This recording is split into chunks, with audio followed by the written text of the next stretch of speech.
Hey, everybody. Welcome to another episode of the Mile High Game Guys Board Gaming Podcast. I'm your host, Adrian. I'm Zach. And I'm Jeff. And we're two in a row. Until we're about to be not. This is the what's the Goldilocks zone of habitable podcasting. Yeah. Two in, two out. Two in, two out. Yeah, we're just on I don't know what that schedule would be. Bi-weekly? Bi-monthly, I think. Semi-monthly or bi-weekly. Because bi-weekly means both. It does mean both. It does mean both. But normally when I think of like a bi-monthly or semi-monthly or whatever, I think of like every other. Like semi-monthly, our paychecks go out semi-monthly. But I feel like when you do like two in a row and then like two on, two off, two on, two off recording, like that's something different. And I don't know the phrase for it. That's why I liked the bi-weekly. Like a semi-soft podcast. How about a semi-bi-weekly? How about Semi-bi-weekly. There you go. Semi-bi-weekly kind of... It's two on, two off. Vibe podcast. Just two on, two off. It's really whenever, and really, that's just when we show up to the studio. Depending on when Zach releases it, who knows? They could be back to back. This is true. Yeah. That you might have just gotten. Could be a Tuesday, Wednesday sort of situation. Yeah, you might have just gotten 4 months worth of podcasts dumped over the space of 3 days. Yeah. I don't know. It's hard to say. We pre-record to load up like 1 week a month, 1 week every 6 months. And then you're going to be good to go. Yep. Yeah. I do, in fact, remember when we were putting out 2 episodes a week, and now we're putting out 2 episodes a month. They were significantly shorter. They were significantly shorter episodes. They were significantly shorter. In the beginning, and then they ballooned. And then they ballooned. Yes. Where we record about like 3 to 4 hours a night, like on that one night, because then it was split. Because it'd be back to back. Yeah, because we recorded both on the same. Yeah, that was also true. That was daunting. Man, how did we do it? We were younger. We were younger. I played on the old table just this last Thursday. Oh, yeah? Because it was at V's. Oh, yeah. Yeah. Yeah, I forgot I gave her that table. When you said it was the old Adrian, like the old podcast table, I thought like old, and I was like, this is not that table at all. And then I remembered, oh, right, there was another table after that. Like I was thinking of the first table. The kitchen table. The kitchen table. Oh, yeah, that one's upstairs. Yeah, exactly. I was like, this is not that. So yeah. No, I still have that one. That one was my dad's, and then he passed it on. That's been in the family for a very long time. My dad has one of those, but he's in Georgia, and it would cost a shitload to ship it out to me. So he's just going to have to sell it because he's going to Guatemala, and that table and chairs specifically take up way too much space. It is fully goofed. I see what he's saying. Yeah, it's cutting off. Anyway, you can continue. I'm just going to be resizing some shit. My grandparents have a table that is like that, but is with somewhere between $30,000 and $50,000. Yeah, the table is not that much. Yeah, that's correct. Just a fancy table. Yeah, get it fixed. I think so. Okay. Plus or minus. There's no way to know. No way to know. Board games. Board games. Need to move my beer over before I start spilling it. Oh, a back.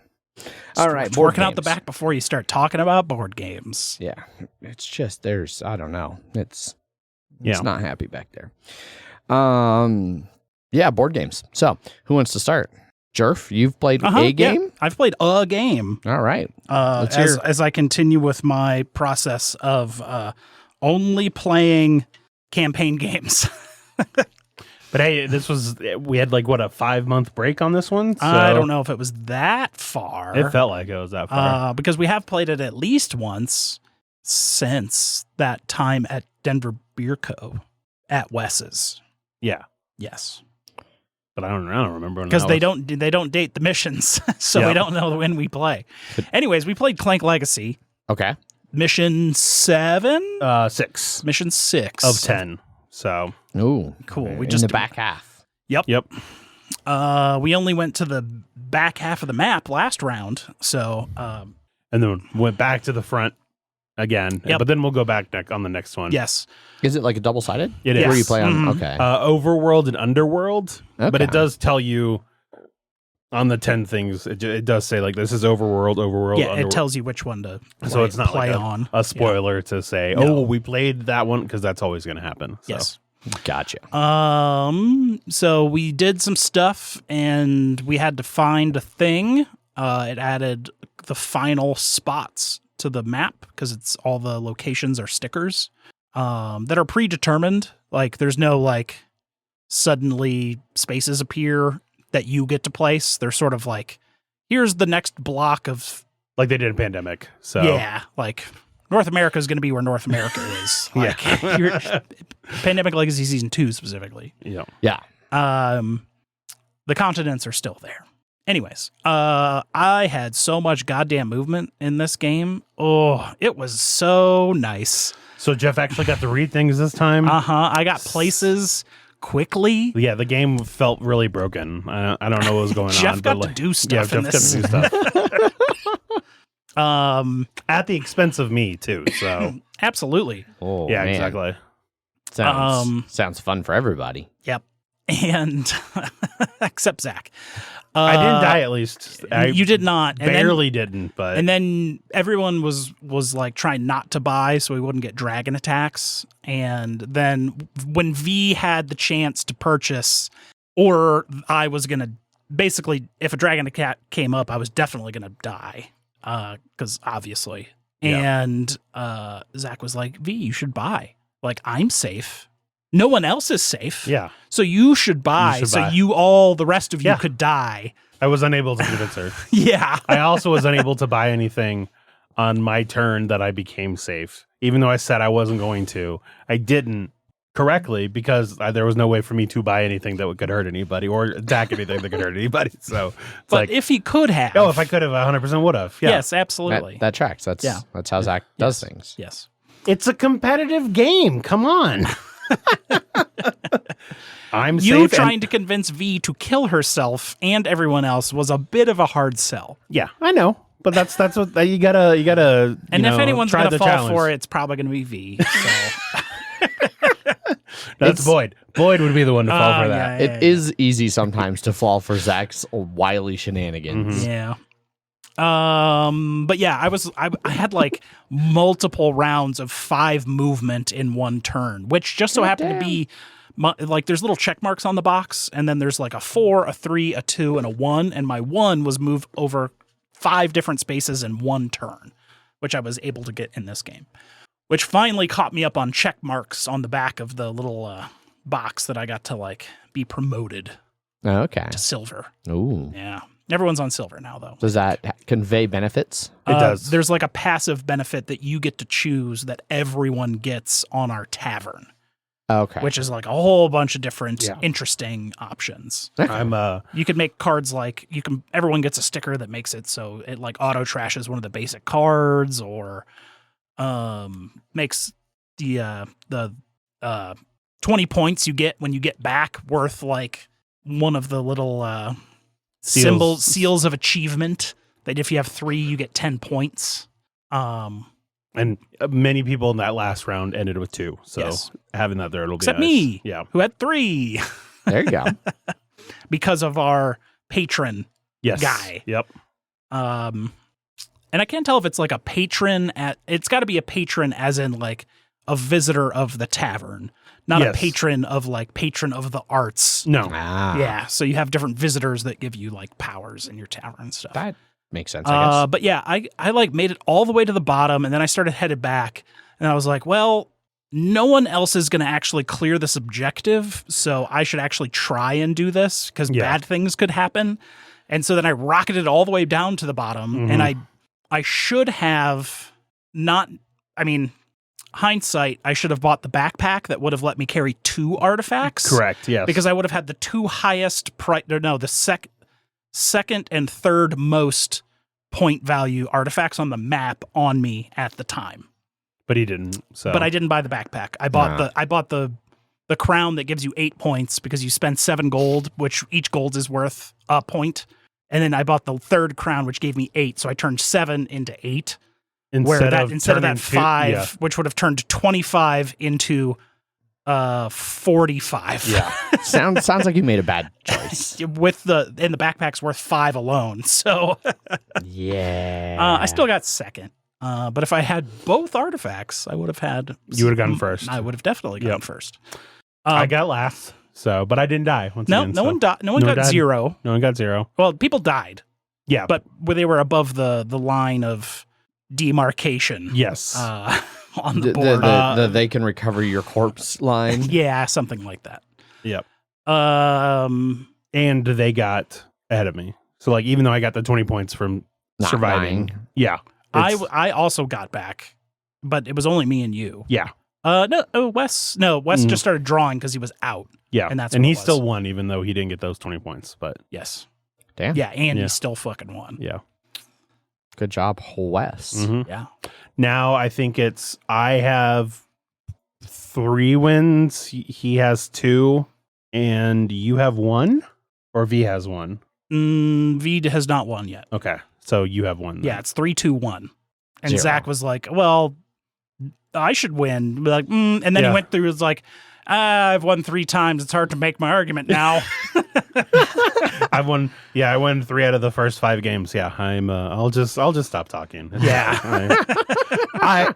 I'm all for doing that hard climb, but I understand when I just see a wall. But yeah, it still takes a while for sure. This one was more like event packed, so there was a lot of reading. I got to do a lot of reading because I was going very fast, and a lot of the reading was just like, go here. So, and it was interesting, funny little things. Yeah. If I had ever cared to learn about the Acquisitions Incorporated campaign or setting or anything, I'm sure I would get a lot more out of this. Is Clank Legacy based on the Acquisitions Incorporated? Yes, it is. Yeah. Yep. Okay. It's literally called Clank Acquisitions Incorporated. Yep. Oh, I did not realize that. Yes. And then there's an expansion for it that lets you play as the main characters from the campaign. Yeah, but it suggests playing them afterwards. Yes. I bought them not knowing that, and so then I just haven't used them. Gotcha. Because those characters are very overpowered comparatively. So, but you can play with them after the game is over, I guess. Yeah. So or it's like one of those where you get like a fully playable game at the end of it. Yeah. You can also use them in regular Clank as well. So. Gotcha. And I have paid. I backed the Kickstarter for the second one, which kickstarted our attempts to actually schedule this game. Yeah, so like we now know that there is a soft deadline of when we need to have this one done by. Yeah. So by the time Clank Legacy 2 comes out. But it's still a lot of fun. Yeah, still good. It still takes a while to play, but it was a little more spaced out with activities to the players this time. What he's saying is it wasn't me reading shit for 40 minutes. Yeah. Which we also made a house rule so that wouldn't happen again. So what was the house rule? That if you revealed a quest or something like that, you can't immediately fulfill it on the turn that you receive, like that you saw it, like that it opened up. We said that you had to wait at least one turn to see if anybody else can do it, and then. Because usually it's like, oh, if you have this one thing, then at the end of your turn you can do this. But because the events give you, or like reading the things usually give you a lot of good stuff, it just sort of felt compounding in terms of. Gotcha. Yeah. Sort of snowballing points. Yes. But yeah, Clank Legacy. That's what I played. Right on. Zach, besides Clank Legacy, what else have you played? So we had. Let's see. First at previous game night, I finally got to play Heat, the racing board game. That is, a card-driven racing game as opposed to like Formula D's dice-driven one. Sure, but works similarly. Yes. Of, you have your shifting up and down, and that lets you play more cards. The cards have different values of anywhere from like 1 to 4, except for a couple upgrade ones that are like 0 and 5. But each of the turns in the board or on the board, you have to, and if you don't like slow down for them, you're going to overheat, and which adds heat to your deck. That sort of like gums it up. Yeah, it's basically like Strain. Yeah. Because like I played with you, because we both played at Strange, right? That was the game we're talking about. Yes. Yeah. So it's like you're putting stress on your card and make these fast corners, and it can break. But if you can never, if you can't put heat into your discard pile, into your deck, your card basically spins out. You like overheat too much, you spin out. Yeah. And the map we were playing on the France map, I believe. that had just enough corners that and we played a 2-lap game. I don't know if that's standard or not, but in this 2-lap game, I ended up spinning out of the second corner, and that was partially due to the weather that we had, which added 3 heat into your deck at the start of the game. And so on one of the corners, I was just playing it a little risky by playing the strain cards, which just let you draw randomly from your deck, caused me to spin out, and then I was just one corner behind you guys the entire rest of the game. Yeah. I think that one has like 5 or 6 corners per lap, and I basically could not catch up because I think there was 4 or 5. 4 or 5. Okay. We'll say 5 then, since that overlaps. But we had too many turns that I could never get, because it does give you a last spot advantage of an extra spot and an extra cool, but I could never take it easy enough to take advantage of any of those things. I had to basically redline it the entire time. And then I ended up spinning out one more time because I was just like, I have to. Yeah, so it was coming around on like the last 2 corners, and it was like, if I don't catch up, I'm fucked. Yeah, and then classic Paul move. It was Thursby. So it was Thursby who just stopped reading how the game ended. Yes. Thursby pulled a Paul. Thursby pulled a Paul. Thursby also does. Well, Thursby just makes things up.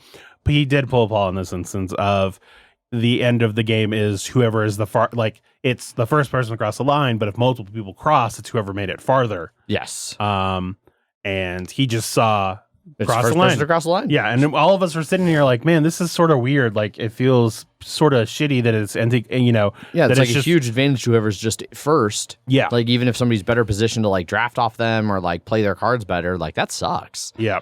And then somebody looked at the rule book and was like, "Oh no, Thursby's Paul right." looked at it surprisingly, but it was which ended up meaning that I got to win. Yeah. Now to be fair to Wes, who won under the original rules, he might have played differently had he realized that. Exactly. Like he was just like, "Oh, I got to cross the line. That's all that matters." Exactly. I only needed to go to 11 spaces, so that's all I'm going to play or whatever it was. So asterisk win for me of rocketing because I was right behind Wes. And then I went pretty far past him because I had a great hand and I had like no heat, and there was I'm just straight away blasting it. Yeah. So I did enjoy that game. I liked it. I don't hold the fact that me spinning out in the second turn like fucking me. I don't necessarily hold that against the game. Yeah, especially because you decided to kind of push yourself. I did push. Well, and it was just that nobody else spun out the entire time, and looking at the other maps, there would have been times for me to be able to catch up, but it was just specifically that one that I was just like, shit. And then also adding the extra heat, it was the same thing of like, I couldn't try and take advantage of that. Nobody was getting I think you were the only person I saw that was able to discard 3 heat in one turn. Yeah. So I discarded 3 heat once and then 2 heat on 2 or 3 other occasions. Yeah. Which I started pretty far back in the pole position at the beginning, because we just random drop choice. So first, second, third, fourth, fifth, sixth. Yeah. And so I was 5th or 6th, or might have been 6th, which is nice because if you're in a 5-player game, it was just a 5-player game, so I was in 4th or 5th. If you're in those last 2 positions, like Zach was saying, you get that extra speed boost and you get an extra cool. You got to be careful because the speed boosts count if you go around a corner. So you can give yourself that extra speed, but that could cost you more heat if you're going around a corner if you take advantage of it. Same thing with drafting. If you play exactly 5 speed and then you draft 2 spaces forward and cross a 3 heat corner, then you're taking the 2 for your 5 speed with that draft. It pushes you across the corner and you evaluate. I was able to position it pretty well where I was able to really take advantage of the extra heat, the extra cooling, and we had the rain, everybody got 1 cool a turn anyway. Yeah. So there were times if I that first round, I was in a low enough gear, I was in 2nd gear, so I got a cooling from that, a cooling from the weather, and a cooling from being last. And you said, that one time I was able to discard 3 heat out of my hand, which was great. Yep. So I could definitely I was a little bummed to start so far back, and I think it was Thursby was no, that's actually that can be really good at the start because you can do a lot of drafting and extra cooling and things like that. And he's right, that worked out. Yes. But I do agree with Paul that I'm curious to see, the next time I play, I would like to play with more of the advanced items that you could play in terms of the cards or the drafting or the like cameras, or like there's just other modules that you can add to the game. Yeah, Cameras? Yeah, there's there's positions around the track where there's a camera, and if you like blast past it or do cool shit going past it, you get like extra bonus points. Yep. Burnout. Yeah, Yes. Exactly. Yeah.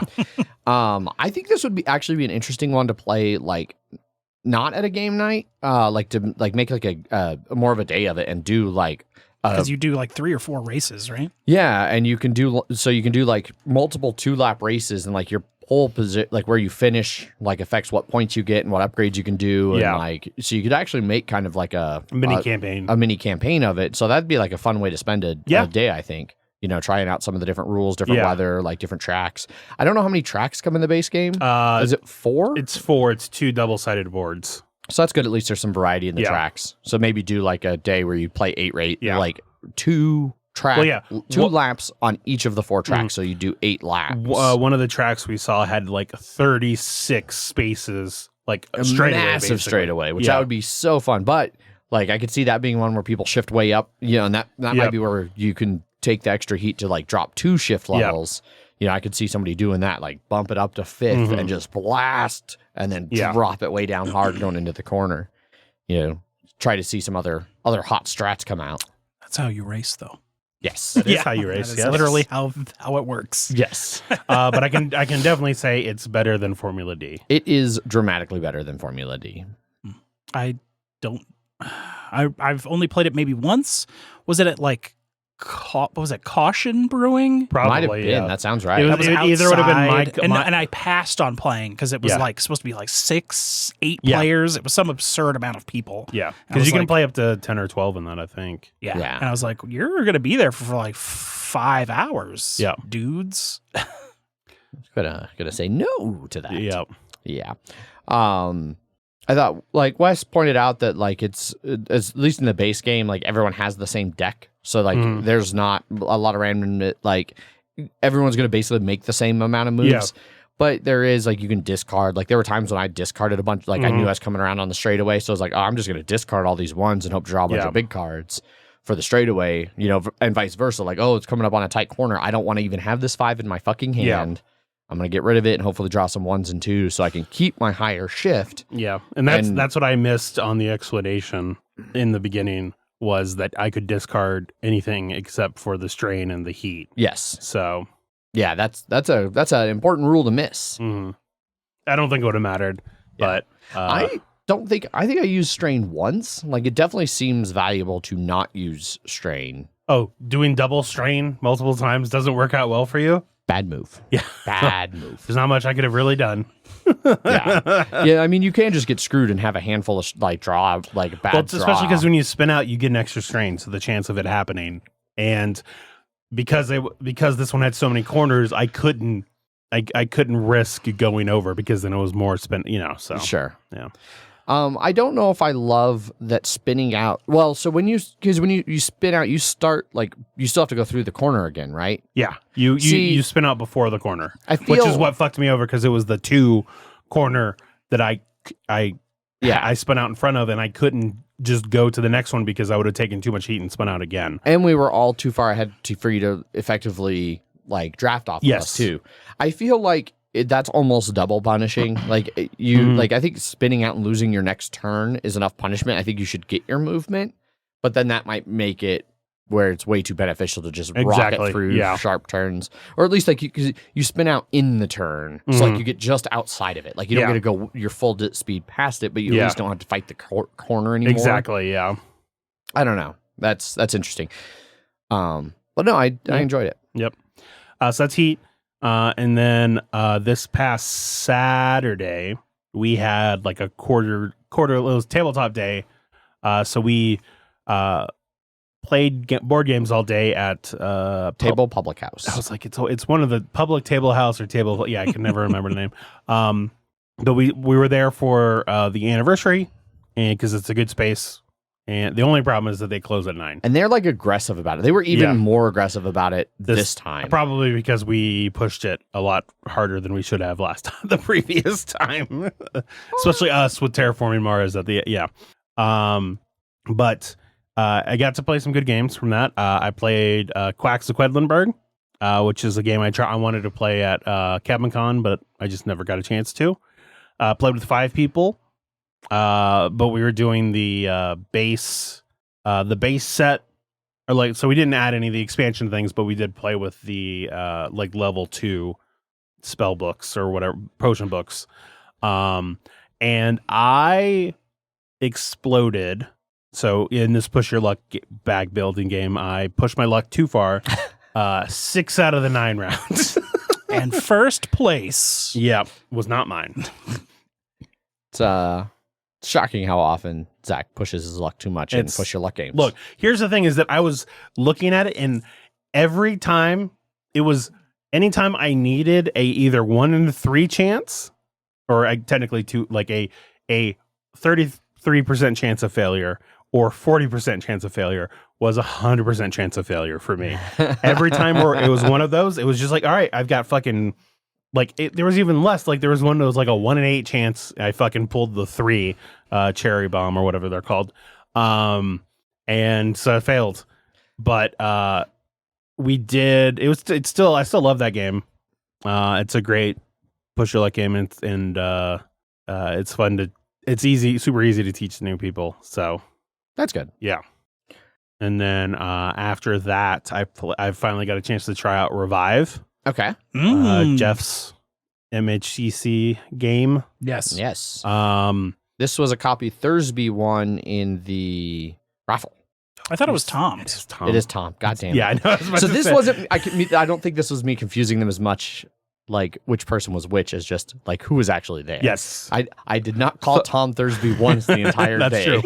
That's true. No, Thursby was playing Street Fighter 6 basically the entire time. So yeah. Until he went and played Captain Sonar. Yes. Then left. But Revive, we were playing with the base races.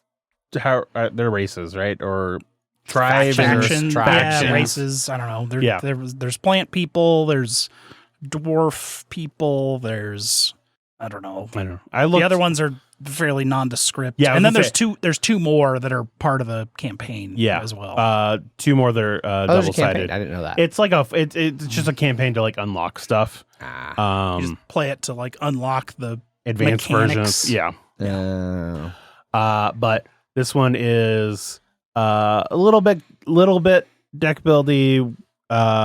You've got area control. It's got a whole bunch of stuff. It's like you got a lot of technologies, and it was enjoyable. I really liked it. I was the faction that was like I could turn books were basically wild for me, and so I was like, okay. There's 3 main resources. Yes, it's like knowledge, gears, and food. Yeah. And so my faction knowledge, I could use it to pay for any of the other costs that I needed. And then there is a wild resource, yes, but you could treat your books as wild. Yeah. So I just like, okay, well, I'm just going to get a bunch of modules, which are like little upgrades you can get to where you play cards. Because your board has 3 card placement on top and 2 on bottom? 2 on top, 2 on the bottom, and then there's one on the side. right side. Yeah. Yeah. And but the tops of cards are like resource generation. Yep. The bottom of cards is like actions or like resource stuff, different things. Yeah. But every time you put a module in there and play a card on it, you get to like just get that as a bonus if it matches the color. Which there are 3 colors, and there matching the resources. Yes. And there are some of the modules that are like you can get like 2 books instead of just like 1 book, but it's only off of like 1 color instead of normally there are like 2 colors that you can just put on there. So, but it's like trying to match stuff up. So it was like, okay, I'll put, I had the book. It was just like I was just going. Greens had a lot of books, and there were a lot of modules that were books. So that played off of green. So I was like, okay, I'm just gonna put all that there, and now I get a shitload of books, and I can use that to do whatever the fuck I want. And you're capped at 6 of any regular resource and only 3 of wild. So having that extra, basically 6 wilds is probably pretty nice. Yes, it was seems powerful. It was nice, yeah. And there are upgrades that you can get, like technology upgrades that you can get throughout the game if you go deep enough on the trees. And like one of the ones I got was a 2-book a reduction of cost when sending people out, meeples, and those got you more abilities. I ended up getting a bunch of crates that you can find too, and there are like endgame score. There was endgame scoring based off of this card, which you can either everybody can have their own card or everybody has just the same card. This was added as a like stopgap measure because there is also similar scoring on every corner of the board, and if you just so happened to get like the scoring card that also matched the corner, you would be like doubling your points almost, yeah, for doing the same thing. Yeah. One of them was it was order of magnitude, let's say. It was you got 2 points for every unique lake that you were against, you were next to, and then one of the 3 spots or one of the 3 scoring objectives on that card was get 1 point for every lake that you're next to, which luckily no one, even the people that like tried to use that to take advantage of that, they were only near like 4 lakes total. So they got 3 points per, so it was like 12, but like I was able to get 20 points off of crates. So sure. But if no one else had access to that and only you did, yeah, it would basically be like, oh, I have this huge score multiplier that I have access to that no one else does, where this shares it out to where everyone can kind of have the same objectives. Yep. That's been one flaw in the game people have noticed. And the designers have been like, just use a shared one. And that kind of solves it for now until we inevitably change something with an expansion or something. Yeah. Yeah. Or you go the other way and just give everybody enough of the different objective things that like find the one that matches the best with you. Yeah. But it was a lot of fun. I liked it. I always like technology upgrading. It feels good to be moving things on tracks. And it's got a lot of tracks to move and pieces to uncover. Because you have an entire board in the middle of your player board that's like 3 different tracks that you're putting machines into that you're running with energy on top of all of this. Yeah. And that's all modular. Yeah. But yeah, it was a lot of fun. Nice. I liked it. Revive is good. Yep. The board is a little fiddly with the tiles and stuff, how they're on there, and you have to flip them over and stuff. But I learned, we all learned way too late of what's on, how to tell what's on the other side of the tile. Oh, yeah. Because on the back of the tile, it shows if it's a lake or a city. And we were trying to find cities, and we were just kind of doing it randomly until Julie was like, it says it on the back. And I was like, yep, it sure does. And that's when we all realized. And then has the downs. And then I boned John out of getting a city easily because I was like, I'm going to flip that. Oh, you flipped that one? Well, I could explore infinitely with my faction, and now it's there. Yep. And then I also played that day. I played 2 more missions in the Grizzled Armistice, which has like the 10 mission campaign in it. Sure. Just doubling down on all these campaign games. They are. But it's good. It's like I had played part of it previously. I got to like mission 3 or 4 that introduced like recruits, but this one has like more rookies. No, they're called recruits. Is it recruits? Yeah. Okay. But this one has started to add like or specific things for individual like missions, or not missions, what's the word? Chapters. That it's like one of the chapters we had like you had to like have, it was called like a night round. So like somebody had extra cards you couldn't look at until like you did this specific thing. And then we had things similar to that like start to pop up that are unique to, because a lot of it has been just sort of like with Pandemic Legacy 1, where it was like the majority of things you're seeing are just sort of like expansions that get added to base Pandemic.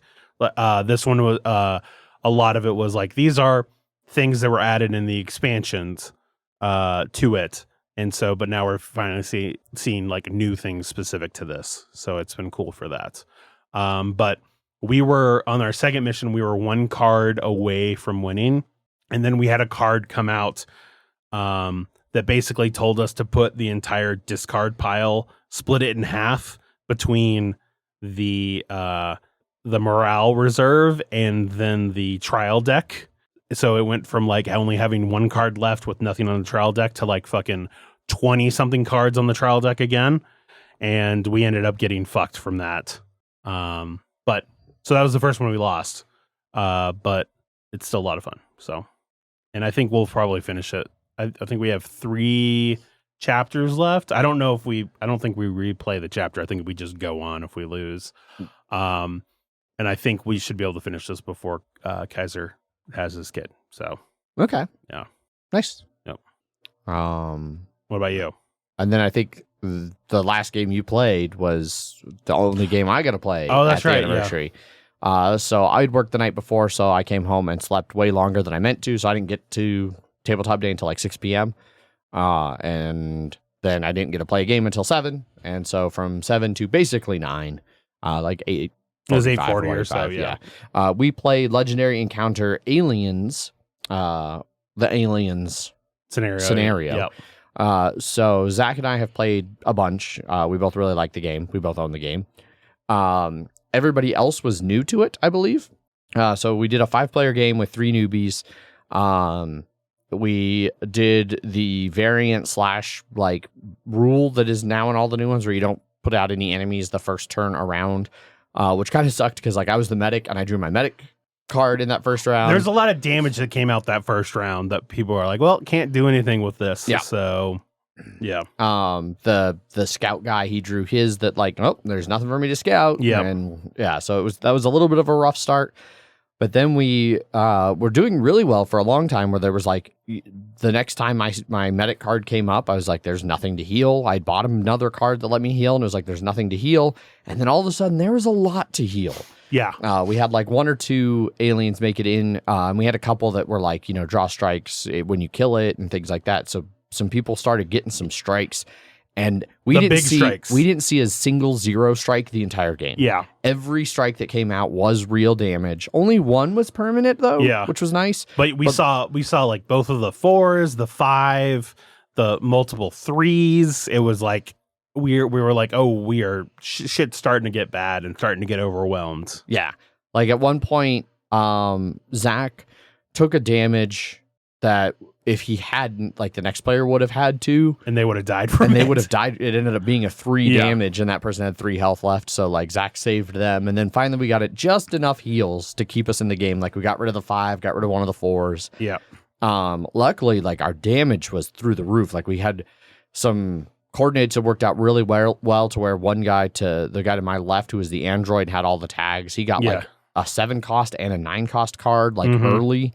And you had a pretty high cost. I had the 8 card. I had the 8. I had one of the 8s. It was a power loader. No, I had the 9. He had a 7 and an 8. That's right. And so I was able to do, partially because of his card, I was able to do 19 damage in 1 round, which was good because, like I said, we were starting to get overwhelmed in the complex, in the combat zone. And I was like, okay, well, I just kill everything. I just scan and kill every motherfucking thing. Yeah. It was pretty great. Yeah. And so that gave us enough time to regroup and all that stuff. And then even with like the queen popping up and none of our like heavy cards, like any of those 7, 8, or 9 cost cards, were the cards that got captured. So we were able to buy things really quickly. So and so the queen came out and like she has the rule like you can't kill her while there's anybody who's captured.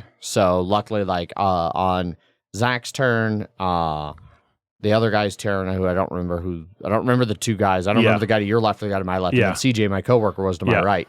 So you went, that other guy went, and then CJ went, and you guys were able to buy basically all the cards. And then I had just enough damage, like, and we had barely kept the queen from falling into the combat zone, and so I was able to kill her at the sentry gun in like the entrance. Yeah. And so we won. So it was good. Love that game. What happens if the queen gets to the combat zone? So when she deals a strike, it also deals a strike to the player next to you. So she's basically dealing double strikes. And she was 2 more damage, or it takes 2 more damage to kill her after you pass the sentry guns. Because we had the last 2 spots both had sentry guns, so they make enemies have -2 health, so they're a little bit easier to kill. I still would have been able to kill her if she made it to the combat zone, because I had one of my cards that I had that turn was enemies in the combat zone have -2. Oh, yeah. But that would have only applied that turn, Mhm. you know. So it was still nice to kill her before she got there. Plus, it's just cool to be able to say, yeah, the queen didn't even get a fight. She was still running at us when we blasted her into space. No, they were able to see the thing of like, oh yeah, this game is easy, and then oh god, we're all gonna die, and then like, oh, we were able to pull it out at the end. So yeah, good balance there. Yep.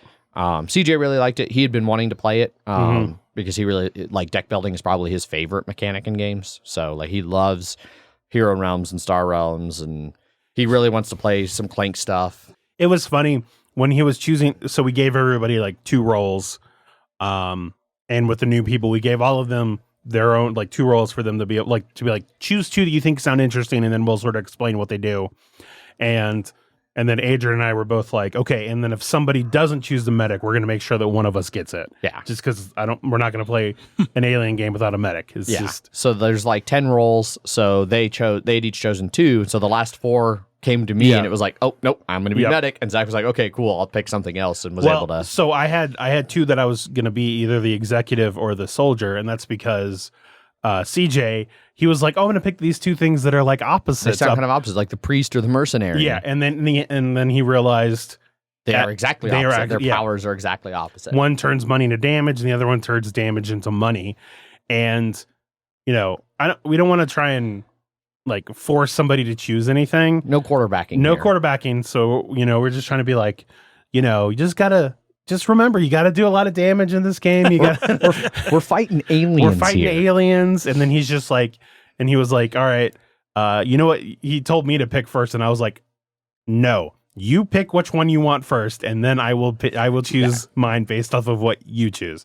And so you ended, and then Adrian's like, you know, there's no wrong choices, any of that stuff. And he's like, okay, I'll choose the mercenary. And then I was like, by the way, Adrian was lying. There was a wrong choice, and that was the priest.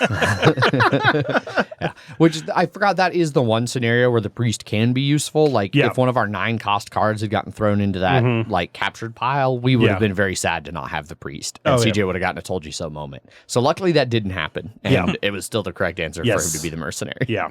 Well, that, and then on the other side, hit the first hazard, which takes all of the damage out of people's hands.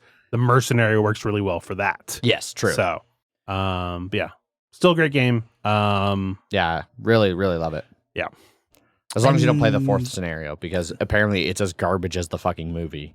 And you all have not played with any of the expansion stuff ever? I have the expansions, and I've played both of the expansion scenarios. I haven't played with the Covenant, though. Okay. So. Yeah, see, I didn't even know there were expansions. So I'm going to need there's to track one them that down. adds a whole extra neoprene mat where you play as the queen. Yeah, versus just an alien player. It's like you play as the queen from the beginning. Yeah. But I've never played with it. So, because I liked it. It's a cooperative game. So yeah, like I've never played the like if you die you can become like an alien player. We did that a couple times, and it did not. It was immediately just like, okay, well, we're gonna lose. So as the alien person, I'm just gonna try and turn you to an alien so that you can win.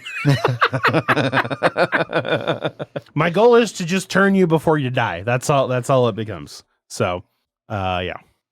But yeah, so that's what I played at the tabletop day, and then I already talked about Heat that I played at game night. I did also play Akropolis shortly after Heat. I played something else too, but I don't remember what it was. I got smoked in Akropolis.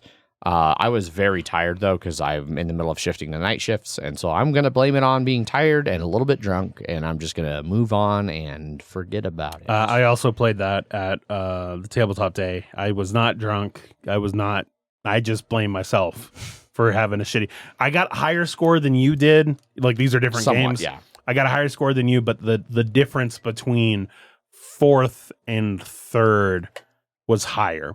Because I got like 76 or something, and the next closest person was 100. So everybody else got over 100. Yeah, with the highest at 122. Whereas in my game, Andrew was the only one who broke 100. Exactly, yeah. Which, you know, he plays the crap out of the game, so he's like really good at it. It was fun. I liked it. I would play it again. It's also 25 minutes too, which is crazy. Paul was talking so much shit when we were setting up at Strange about like, oh, why 25 minutes? That's such a random time frame. Like, why not just say 30 minutes? And then the game took like exactly 25 minutes. Yeah. And Paul was like, I guess that's the first time in board gaming history that the time's been accurate. So it's great. Yep. Cool. Well, that's it for what we've been playing. Board game wise, at least. Board game wise, at least. Yeah. Yeah. Oh boy. Mm-hmm. I'm on night shift, so all I do is play fucking video games from midnight to 6 a.m. It's not healthy. But let's move on to some news and Kickstarters before we do banter. Oh no, we do banter. We do banter first. God damn. How many hundreds of episodes have we done banter next? I'm telling you, night shift is breaking me. I don't remember the last time I won a non-cooperative board game. Like, I legitimately cannot remember. That you need to fucking fix that, man. Dude, it's killing me. It's been borderline infuriating. Anyway. Yeah. Diablo. Oh, yeah. Diablo. Oh, yeah. Diablo 4. I hear it's good. I mean, I was never super hardcore into Diablo 2 or Diablo 3. I certainly played so them. Much goddamn Diablo 2. But I was never like hardcore, like getting fucking seals of justice or seals of. I don't know. I never played 2, and I played 3 very, very casually. Yeah, there's an Hands of Jordan, Seals of Jordan. I don't remember. I never saw one. Neither did the majority of players. But yeah, it's more MMO-y, I guess. It's always online, so there's always going to be other players that you kind of run into. But you're not going to be running into them while you're just off and about doing your, like, going between quests and stuff. You usually find them around, like, events. And then, like, it'll, like, spawn in players that are also just happen to be, like, walking around doing events. Yep. And it's sort of like... what did WoW use? Like shards or something like that, where they would be like, they would split off player bases on servers to not make it lag too much. Oh yeah. And then they would bring them together for like towns and stuff like that. So seems like they use a similar system here, but for like world events where people will just kind of show up. And then you have like, not just you trying to do this weird. To be fair, we've played during either betas or this was the pre-open. Now it's live. Yeah. So we'll see how much that changes. Yeah. When all the plebes get into the game. Yep. But yeah, I've been playing Rogue. It's fun. I've played with Thursby for a while. Diablo 2 is where my obsession with Paladins started. You cannot be a Paladin. You cannot be a Paladin. You can find an ex-Paladin. Things don't go great for him. Like a lot of people in Diablo. Yeah, it's not a happy place. No, it is not. No, I can't tell if it's supposed to be like the canonical Paladin from Diablo 2. Was there a Paladin in Diablo 3? I don't remember. I didn't play Diablo. I only played the monk in that, so I don't remember. Yeah, I think that's what I'm probably thinking of. I don't know if this is the canonical Diablo 2 Paladin, because they have been doing that after like Diablo 1. Like the story of Diablo 2, they will like name the characters from that. Yeah. I think you kill most of them in Diablo 2. Like because a lot of them had like fallen. Yeah. Like, like one of the Act 1 bosses, the Raven lady, whatever. She was the rogue in the first game. Of course, the Wanderer was the warrior from the first game. And then the Sorcerer was like that Act 4, like wizardy, like weird space land boss. Yeah. I vaguely remember that. Yeah, so far, so good. It's been entertaining. Yep. I've not had any real complaints. Running around killing stuff. It's a good vibe game. Yeah, we'll see once like the seasons start, because then there's going to be battle passes, and the season, your character will only last for that season, and then it wipes. You don't wipe your character, but if you want to experience any of the season 2 content, you have to create a brand new character and do it all over. Oh, again. really? Yes. Well, yeah. I'm glad I knew that before I got like, I used to really like Diablo 2. Maybe I should get back in. Yeah, you can just avoid them, because that's all just cosmetic shit. So correct. But any new content that they release, you can only interact with a new character made for that season. Oh, that's weird. So if they make new quests or new zones or new whatever, you have to have a new character. Yeah, that's so your like endless end game farming is not really a thing. And this was something they did with Diablo 3 as well. They had seasons where you had to like re-roll every time, and then each season had like different like rules and stuff. Interesting. Yeah, only been playing the Sorcerer so far.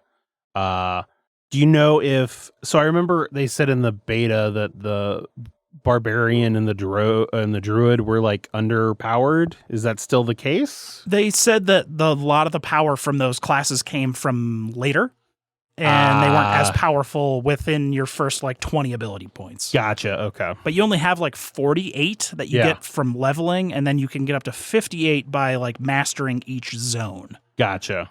Or there's like 2 points per zone or something like that. Okay. Yeah. Interesting.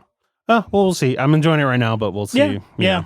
Maybe as soon as that second battle pass thing comes, I'm like, oh, I'm out. When the first season, well, it sounds like the characters now will carry over into the first season. But like, the second season. Yeah. And then that's going to be every 4 months. So I think they'll have like 90-day passes kind of thing. Okay. Well, we'll see. Yeah. I've been playing a little bit of World of Warcraft again, because they have the new zone and then the new like quest lines and stuff. But there is a Diablo event happening in World of Warcraft right now. Oh, really? There's a treasure goblin that spawns every 30 minutes and drops a bunch of Diablo themed like pets and cosmetics and Tyrael's Charger, which was I have that. That was from the annual pass back during Mists of Pandaria. Mm-hmm. That a lot of people did not have, clearly, because I don't even remember what the annual pass was. Like, I thought it was from Recruit a Friend or something. No, It was like you had to get the annual pass, which was kind of like a yearly fee or something like that, and then you would get access to all of their games that they were running during that year or something.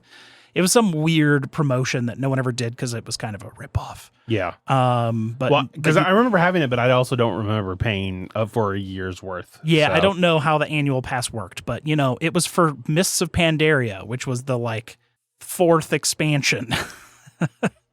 But yeah, I've just kind of been doing that. I think I have everything now, though. And then a little bit of promotion Diablo 3 annual pass. So maybe something. I don't remember what the annual pass actually was for the game, but I did not have it. So that's a word. Zelda. Been playing a lot of Zelda. I'm pretty sure I've seen a bunch of videos about like how Legend of Zelda is designed to keep you playing. And it's like, apparently it's super, I don't know, designed to hook you. It's an open world game where you can do whatever you want to do. I don't know. How do any of those hook you? Skyrim, Assassin's Creed Valhalla. They're just open world games. See, I remember Skyrim taking up, Skyrim was part of a trend for me with Elder Scrolls, where I was playing less and less. Like the amount of time I put into Morrowind and Oblivion is ungodly. I was more of a Fallout guy.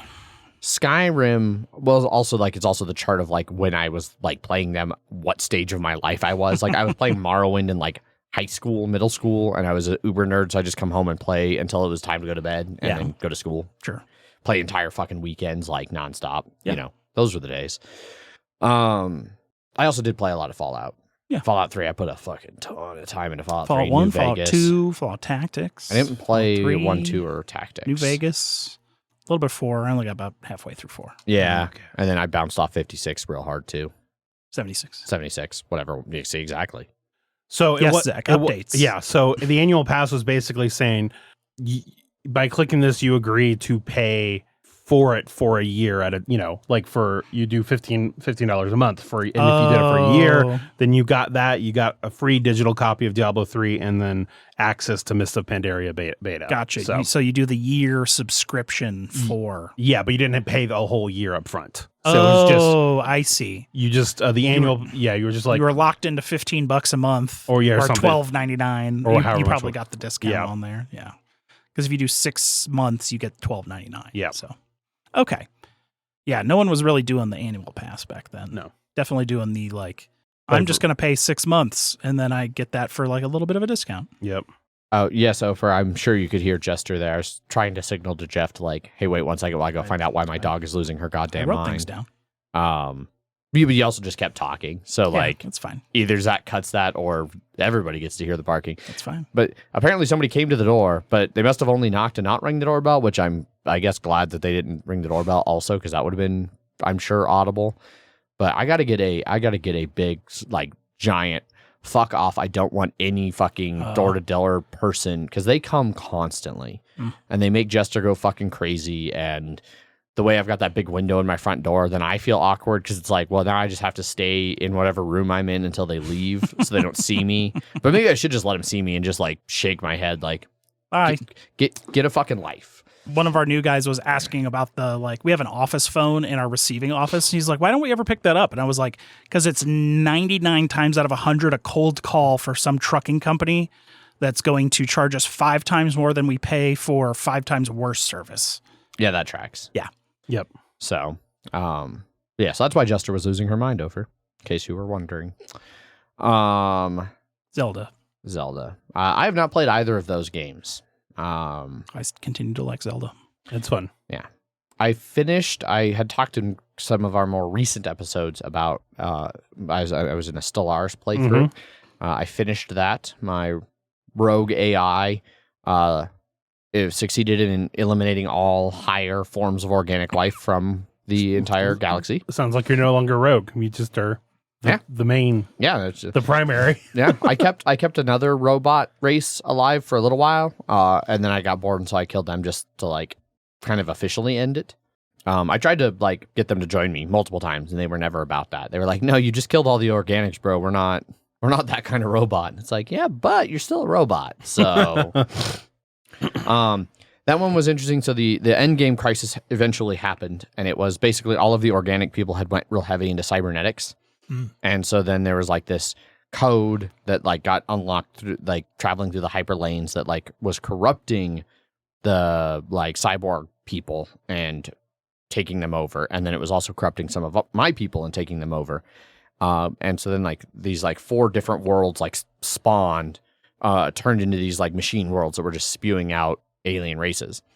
At the point that this had happened, I owned approximately half of the galaxy, and the other half of the galaxy was solidly united against me. And so it turns out when you have one giant rogue AI that is destroying the galaxy and it unites the entire galaxy against them, and then another smaller rogue AI pops up, that one doesn't last long.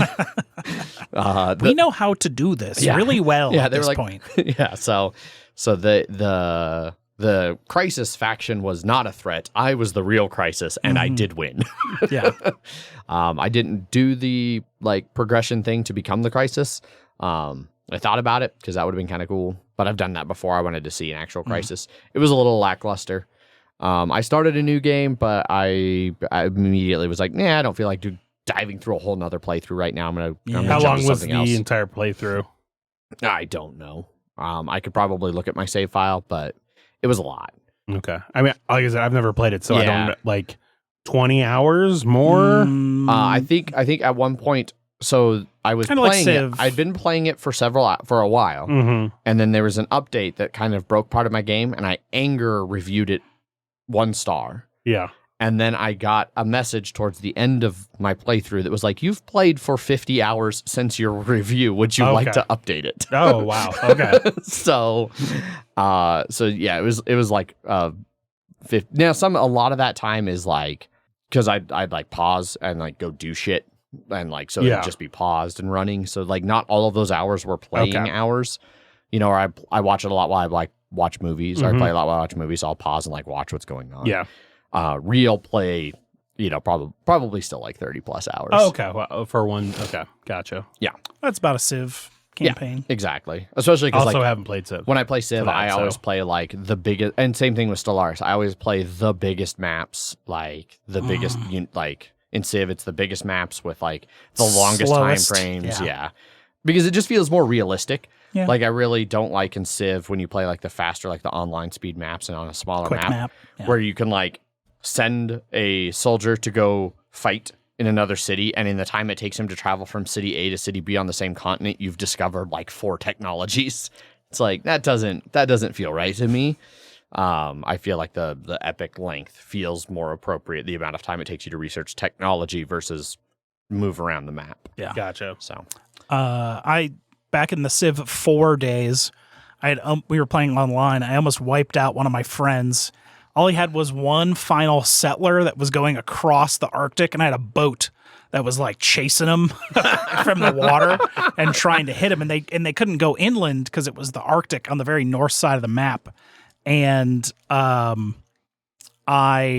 was just chasing him for turn after turn after turn. And then he was clearly like messaging one of our other friends that was also playing to be like, please help me. And the way that they helped them was they ran a settler up there and built a city because this boat was only like coastal and it couldn't go into deep water. Oh, so they built a city on the coast. And so the culture cut me off from continuing to chase my friend's last settler. And I would have had to declare war to keep chasing. And I was just like, God damn it. Nice. So I've kind of done with Stellaris. And then last night, so after the anniversary, or after tabletop day, I hadn't seen Spider-Man, and I was hanging out with CJ outside, and I was like, hey, do you want to go see Spider-Man? He's like, yeah, I guess. I was like, let me see if there's even a showing. And sure enough, there's a 10:30 showing at the Alamo Westminster. So I was like, all right, yeah, fuck it. You want to go? And he's like, yeah, well, I'm on night shift schedule, baby. Let's go. So we invited Zach, and then we invited another one of our coworkers. Well, Zach said he would go with you when you wanted to go. And then Zach was begrudgingly like, okay, going to this movie at 10:30 at night. Yeah, he was. Oh, no, I sent him. I was just like, oh, you're like, going to go see Spider-Man. I was just like, fuck, ugh. And then I just like thought about it, and then I was just like, I was just sitting on the toilet, and I was like, fuck it, I'll just go see it now again. Fuck it, I'm in. Yeah. And then same thing, we messaged one of my coworkers like, hey, we're gonna go watch this movie, you want to come? And he like was very aggressive about like, the fuck, you're messaging me at like 9:00 at night. It's like, yeah, dude, you're on our team, you're supposed to be on night shift. He's like, is this like a team event? Why are you just telling me? And it was like no, like we're doing this and we're just trying to be nice and inviting you. Quit being angry. He's like, all right, I'll come. It's like, Jesus Christ. Yeah. Just trying to be nice. Jesus. So it was really good. I won't talk about it because Jeff hasn't seen it, and I've heard there's multiple Spider-Men. There's shockingly a lot of Spider-Men. There's more than 5. They're not all men. There's a lot Are of they spider mostly people. men? Mostly, probably. There's like Spider-Gwen, but like how many Spider... There's at least 2 other female spider women. I 3? At least 3, if not many, many more of like background. But like, because like you see... He interacts with 3 different... Yes. 4 different. Yeah. Yeah, 4 different spider women. Then there is in the background a lot of spider society things that aren't men or women. Yeah. You know, Spider Car shows up. You know, apparently way in the background at one point you can see that really sad spider popsicle that was a meme for a while. Okay. Yes. Yep. Like all kinds of spider things. Sentient spider popsicle. Yep. Yeah. All kinds of Easter eggs. Yes. Somebody posted it's Easter egg the movie. Yes. Basically. There's huge YouTube video just full of them. That went through them all. But anyway, I joked coming out of the movie. I was like, all right, well, I guess I'm going to go home and play a bunch of Miles Morales. And I did that. I came home and I beat Miles Morales last night. I have not played much of it. It's very good. I should play it. It is really good. That ending is... Especially because the next one's coming out by the end of this year. Yeah. So. Honestly, I think I do like it better than the original Spider-Man, mainly because it's about 8 to 10 hours to play the entire thing. Yeah. Versus the 25 to 30. And you feel that 25 to 30 of like, you feel like, okay, there are gameplay elements here to just help lengthen the time. And like there, you definitely feel some filler, but the Miles Morales game, you don't. It feels very... See, I feel like Miles went too short though. Like, because I definitely I was like doing missions last night, and like I went to go do one. It was like, this is the final mission. It was like, what? This is the final mission already? Yeah. Like, all right, I guess I'm gonna go do all of this fucking side quest shit for a while. And I always hate that pacing element. Like I try to pace like doing filler in between missions. Because I hate like getting to an end and it's like, you know, you gotta have make sure you're ready for the fucking end. And then it's like, oh, well, I guess I'm going to go fuck off and do all this other shit to level up and unlock the things I want to have for the boss fights. Although I don't remember which fight I felt like was the hardest in Miles Morales, but it was not any of the last like several fights. No. Like, honestly, I think some of the random crime missions where they're like robbing the feast trucks are the hardest things that I do in that game. Oh, probably, yeah. Regularly get trounced during the feast truck fights. They make me angry. I bought new teal panels for my PS5. Ooh, cool. They were on sale. Nice. I need to keep an eye out for some cool upgrades. Apparently, I need to turn it horizontal. Yeah. Apparently, there's an thing? issue with some of them, and I don't know if mine is. I saw that, and then I also had heard that was debunked. But, okay. Yeah. It was supposedly like the way the heat, like Mm. it gets hot enough that there's like a bit of solder that will run if it's vertical and like make a bad connection and ruin your PS5. I have had mine vertical. Mine was. I've had mine vertical the whole time I've had it. So, and I haven't had any problems. So Doesn't matter because there's no games for it, anyways. The PS5? God of War. Returnal, the robot dinosaur game. Forbidden West. That's the one. That's a PS4 game. Oh, I see what you're saying. Yeah. Returnal's not. Returnal's PS5. Yep. Okay. God of War PS4? Yes. Okay. Last of Us Part 1, also PS4? Yes, that was only PS5. Okay. That one was only PS5. So there's like 2 games. Miles Morales, also PS5 only. that's actually no, is it? I'm pretty sure. Yeah. Okay. Ratchet and Clank. Yep. I mean, I feel that way with Xbox. Like half the shit I play on Xbox is Sony's on a completely other level for actually having games for their system. So Yeah. even with only the 5, Yeah. Yeah. No, Xbox is just like it's just a updated system. we've got but it's all this. Redfall. Yep. yeah. So that's the video games I've been playing and then now what did I start? Oh, I went back to Timberborn, Industrious Little Beavers. Yes. Factorio of beavers. Yep, Beaver Factorio. You definitely should play Spider-Man on the PS5. It is very, very good. I did. Boyd. Oh, Boyd yes. was saying he should. And yes, it is. I played Spider-Man and then Miles Morales once I got my PS5 because that kindly donated me a bunch of games. Yes. Yes, which are gone now. They're gone forever. Yep. They were donated. They are now mine. No, I mean there's if you own a PS5, there's like the library that you had for owning a PS5.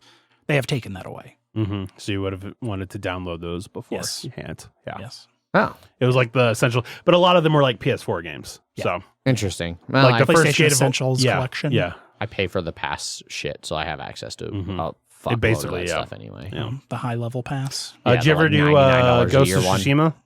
I have not yet. You should do that. That's a lot of fun. Should I? I still have to play the DLC for Forbidden West. I still need to I finish still need to play Forbidden West. I was surprised that I had 8 hours in it because I feel like I'm still in the intro. You might still be. You might actually just be. I am still in the intro Yeah, area. yeah, I yeah. 100% am. Yes. Anyways, we have other stuff to talk about. Yeah, we do. All right, moving on to some news and Kickstarters then. Yes. News and crowdfunding in this case. First up on news, there was like a big fucking announcement that they were like Cephalid Fair was like shit's dropping, and I just assumed it was going to be the Gloomhaven RPG and minis details, but no, it was Gloomhaven 2nd edition. Holy shit! Yeah, The big deal. apparently they certainly made a big deal about it. Yes. They are going to launch it on the same crowdfunding that they're doing the role playing game, which I don't know if that's because they didn't feel like the role playing game in and of itself was enough to, get a full campaign out of. They wanted more to do. I don't know. Apparently not much is changing other than some basic revisions and updates. They said like the world, story, gameplay remain the same. Rebalanced and redesigned classes, items, and scenarios, as well as new artwork, new narrative, new events, updated miniatures, and a new faction-based reputation system, along with some other stuff. Before it was like there was reputation that you got through like You could donating to the church, and But that was all just like general reputation for the Yeah, city. So like yes. now it's going to be more faction-based, yeah. which I guess It's might like, be what if interesting. you kill all of them and their children? Yeah. Because that was definitely an option. Somebody in the comments on the BGG post about it was talking about that like they think it'd be cool if they did the maps as the spiral notebook from Jaws of the Lion. Sounds like that is not happening, sadly. I mean, there's maybe still time. And in a lot of the previews, they've just been talking about redesigned tile art. So, which um, is disappointing because I agree that would have been nice. yeah. And they had originally said that they didn't want to do an upgrade pack for anyone with the 1.0, but it sounds like they will release like the character cards for the mercenaries, which I never really realized were just called mercenaries, the character classes. Yeah. There will be an upgrade pack with the minis of Gloomhaven Kickstarter. Okay. As an add-on. Okay. That you can't. And then the minis are not included with that upgrade pack, but part of the minis campaign was those updated minis anyways. So yeah, they were already there basically. Sure. But yeah, it seems like a significant upgrade to everything in the game. Yeah, 30 additional scenarios, I think they said. Everything's backwards compatible. Yeah. So you use it with So it's like Gloomhaven. 130 scenarios now instead of 100. And then a lot of those were like branching paths too that you would not see if you went choice A versus choice B. Yeah. Apparently everything is also from both first and second edition is compatible with the role-playing game, which will be interesting. I don't know how that's going to really work. Yeah, that's coming up in the end of June, so I'm sure we will cover that. And it's on Backer Kit. Yes. There isn't, I'm as far as I'm aware, there's not a lot of campaigns on Backer Kit. I haven't seen too many, no. But this Gloomhaven one, I'm sure will do well. Probably, yeah. Congratulations on being funded in 90 seconds, because that's as fast as they could process transactions. Yeah. So hopefully they'll do a spiral thing. It seems like the upgrade pack was something that they've said they're going to do now. Yeah, those are nice, but it also is a little more confining as opposed to the house. You've got a book instead of Frosthaven's not. No, it's not either. And yeah, I don't think, unless it was like multiple books, but then you're redesigning the entire thing, like how everything connects entirely. Yep. So. Yeah, I don't know. Like, I haven't played enough Gloomhaven. I played a little bit digitally. I haven't played enough to know like how well some of those maps would fit on a couple pieces of paper. But you can even do like fold out pages to make it like infinitely more expensive to print and make. Exactly. Yes. Why not? For in new edition, give people a reason to care. Page 45 folds 5 times. Page 46 folds 7 times.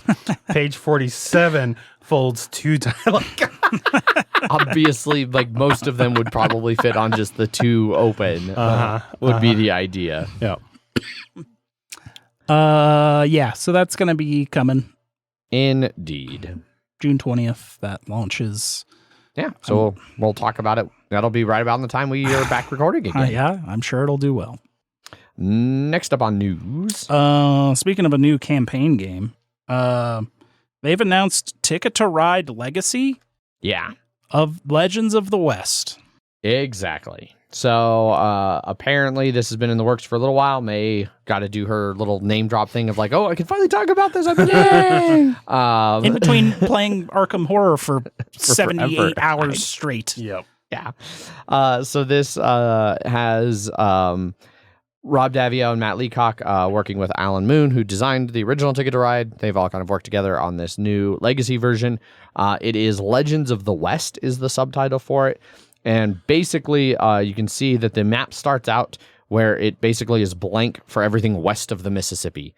It looks like they're puzzle pieces on this one. So you'll be like connecting cardboard puzzle pieces instead of like stickers on a board, maybe.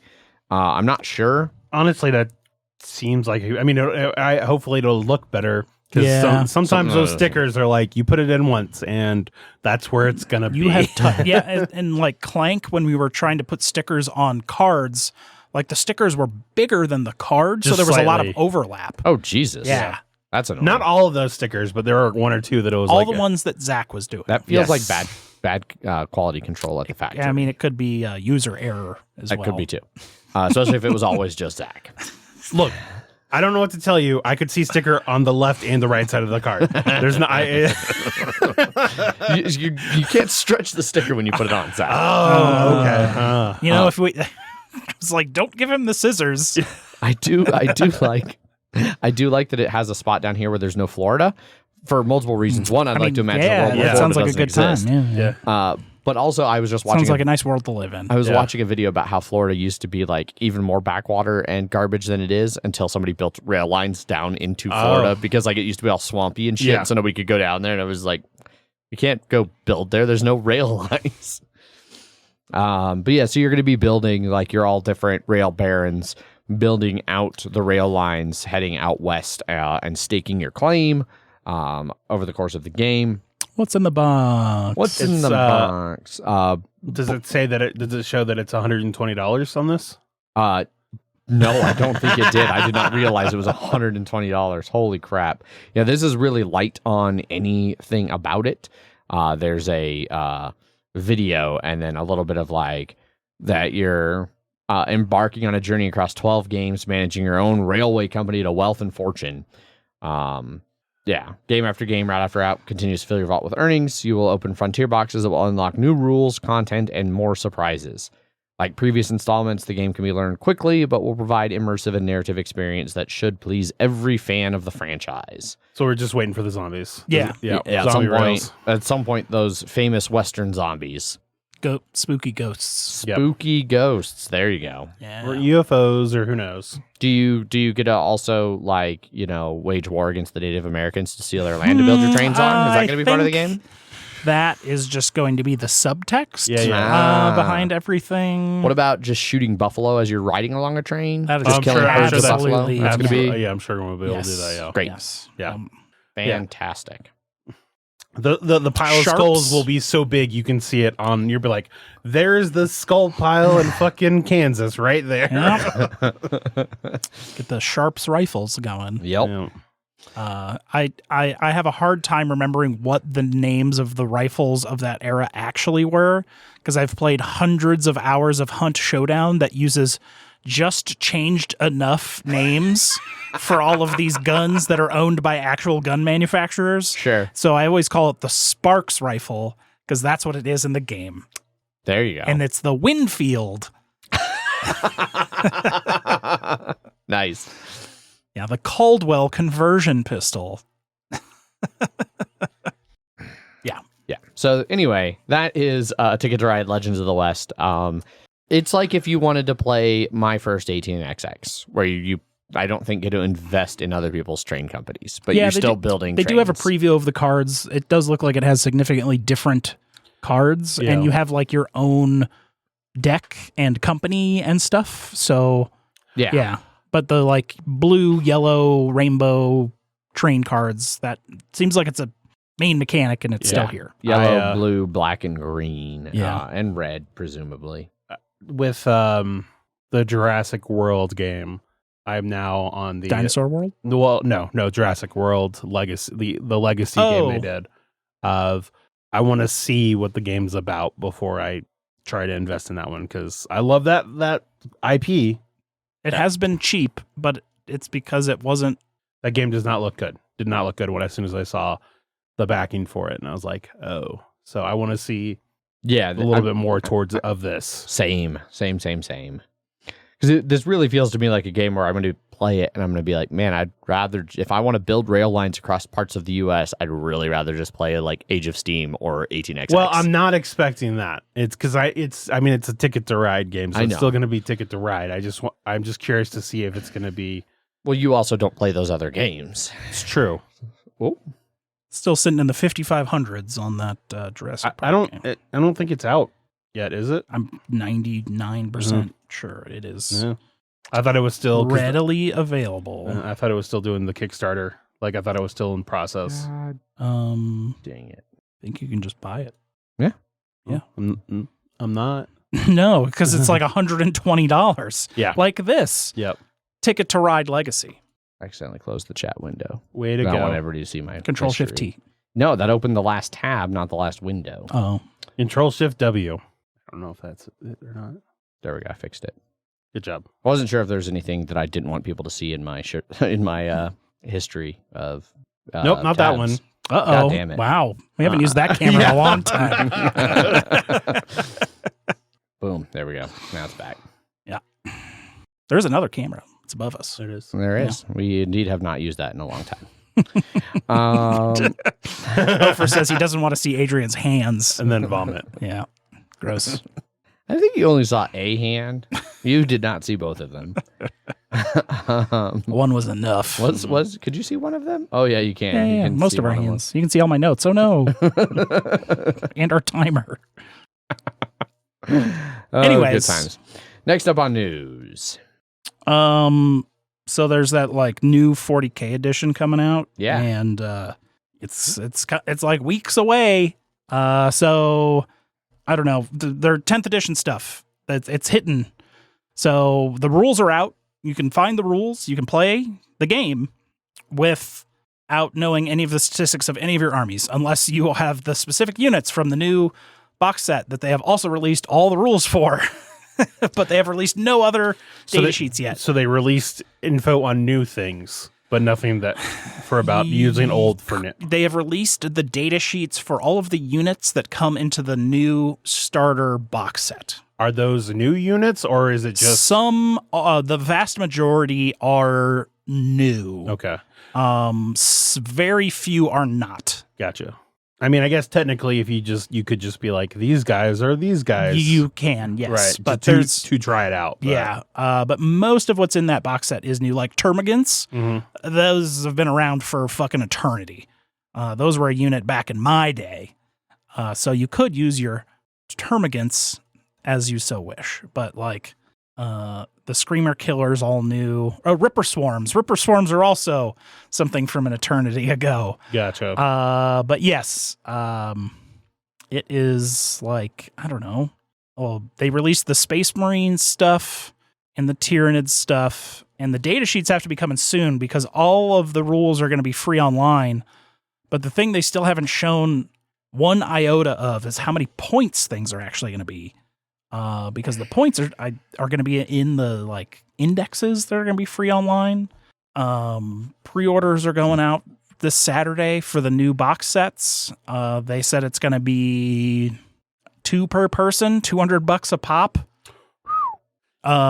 Does just because it's Games Workshop, does one box let somebody actually play? Yes. Okay. Yes. All right. It's not like well, does it Blood let Bowl. 2 people play? It would if one person played Tyranids and the other played Space Marines. Okay. Yes. Yeah.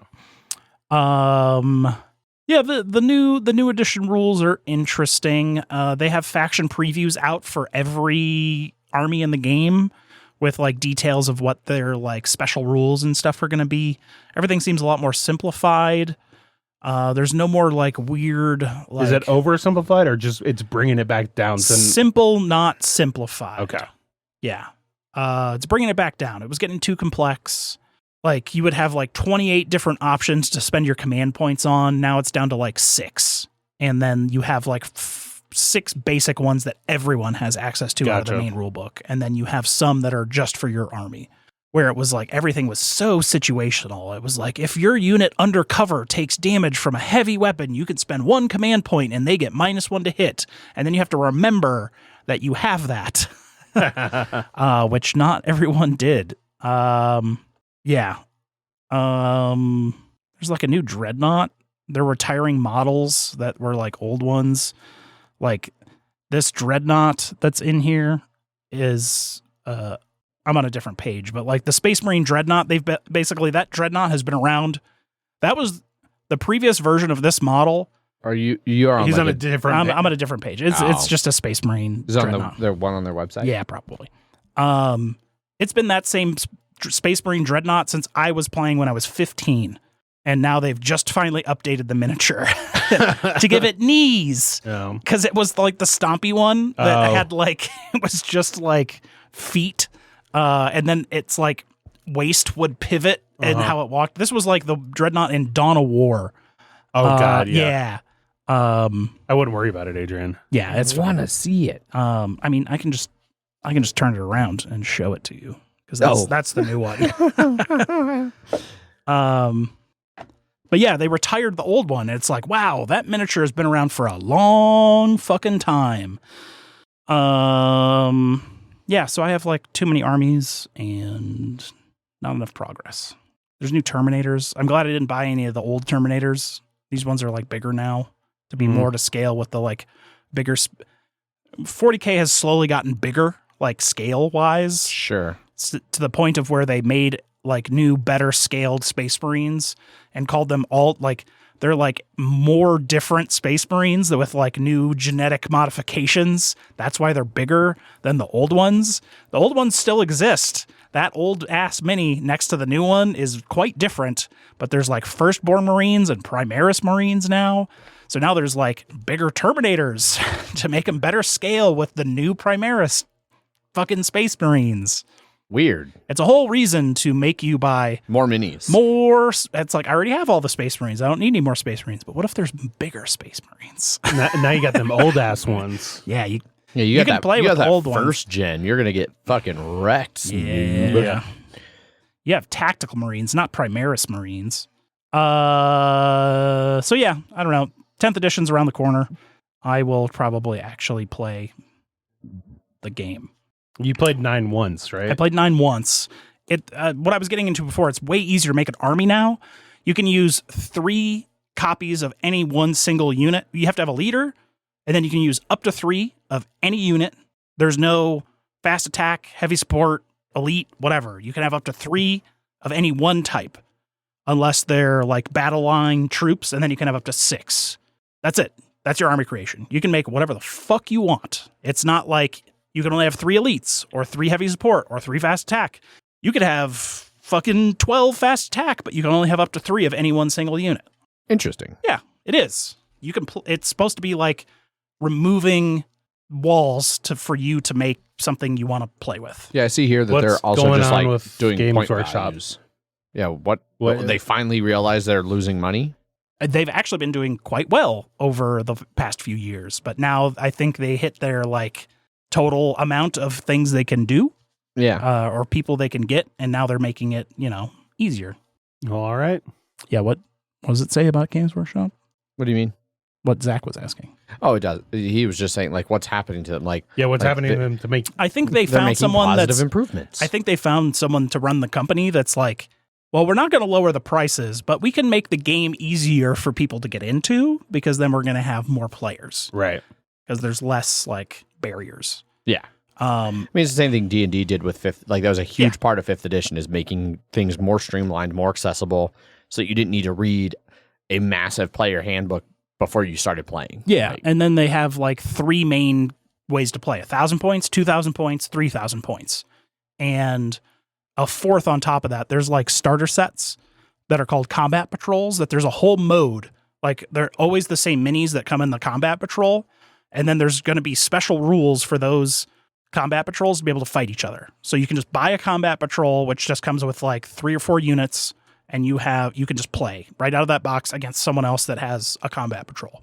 So there's like a much smaller, like, you don't need a big army. You can play combat patrol and just play. And that's more of like a 500 point game, which aren't super balanced, but that's why they're making a like one-off, like, we're going to balance these like pre-sold armies against each other. That makes sense. Yeah. Nifty. Cool. Mm-hmm. Last up on news, we should try to not spend too much time on this, but I mean, we can just mention it. Is that Gencon preview? Gencon preview has dropped. Yes. So you can, publishers will put stuff on there of what they're going to be bringing. Yeah. Currently, there's 178 titles on there. Cascadia expansion is the #1 hotness so far, followed closely by Runes of Arnak expansion, and then Sail. Yeah, that is a fairly small game, right? Yeah. Oh, that's from the... That's a 2-player one. That is from the X tabletop... Yes. That board game tables. That I think I backed. I think I backed that one. There was like 3 games, and a couple of them at least seemed interesting. And it's a re-implementation, like they do with a lot of those like triple game crowdfunding things. Yeah. It's a re-implementation of... Decrypto 5th anniversary is on the front page. Another Darwin game. Earth, I saw on here earlier when I was looking through it. Yeah, there it is. There's Earth. The Fox experiment. I'm curious to see what else is going to get added to this. Yeah, I'm curious to see too, like how the hotness like changes. Yeah, because we're about 2 months out from the convention. Yep. So, but if you want to start, salivating over games that are going to be at Gen Con, thumbing your the things you're interested in. I am interested in the Cascadia expansion. Yeah. Megan and I really like Cascadia. Yes. It is fun. So that's it. I still have the claim to fame of playing the prototype. Yeah. At PAX Unplugged. True. Undaunted Battle of Britain, which will be their next like smaller box version. instead of like the Stalingrad that was like the massive like $120 campaign. Oh shit. Yeah, which I also own.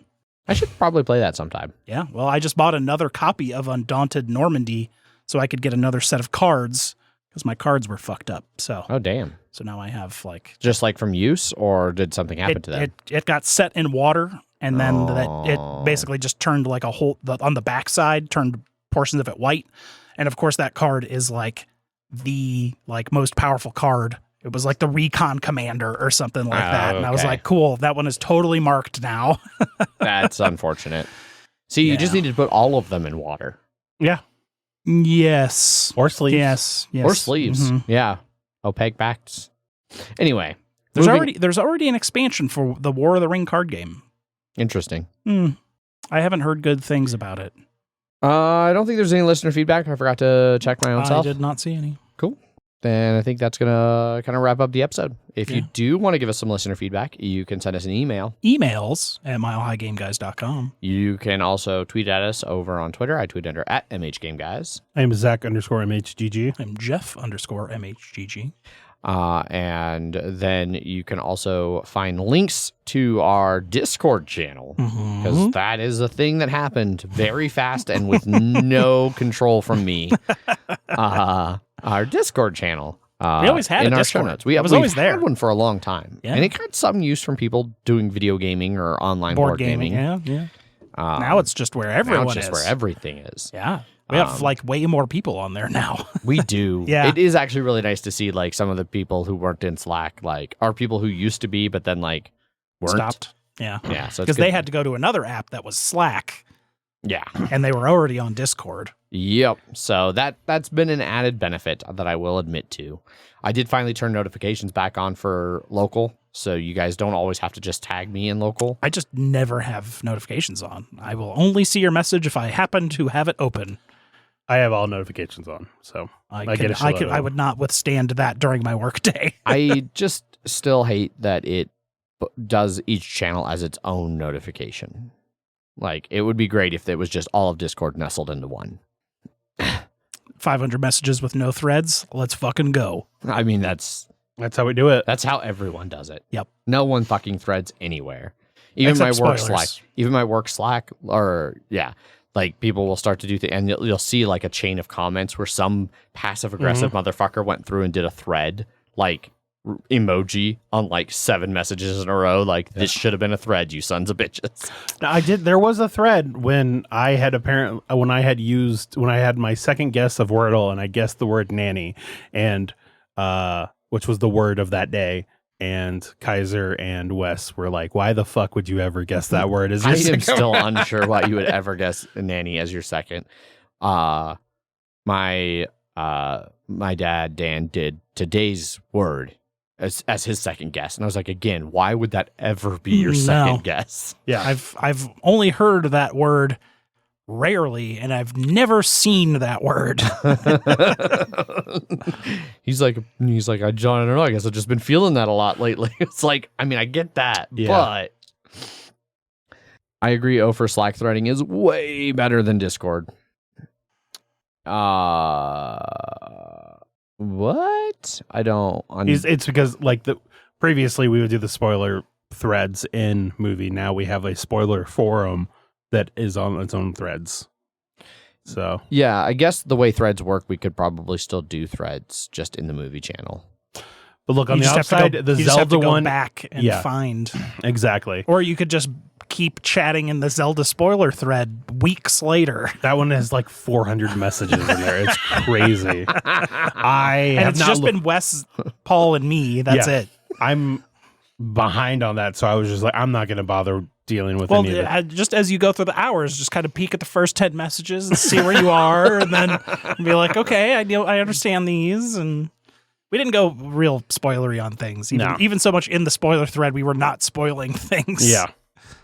Yes, Ofer, I do D&D. I just don't, catching up on old messages, I don't MHDD currently. We are on a hiatus while I figure out what the fuck is going on. With your work. With my work. So, well, we know what's going on. That's true. it's an active situation. Yes, we are on hiatus until I solve my work issue for however long that might take. Nothing like being inconsistent week to week for something that needs to be consistently scheduled. But look, he is consistently inconsistent. That's he true. Is on a schedule that just is always fucked up. God, I fucking hate it so much. Yeah. Anyway. Yeah. That's going to be it for this episode. Sounds good. Thanks everybody for tuning in. As always, I've been your host, Adrian. I am still Zach. And I'm Rouge Jeff. Bye. Bye. Bye.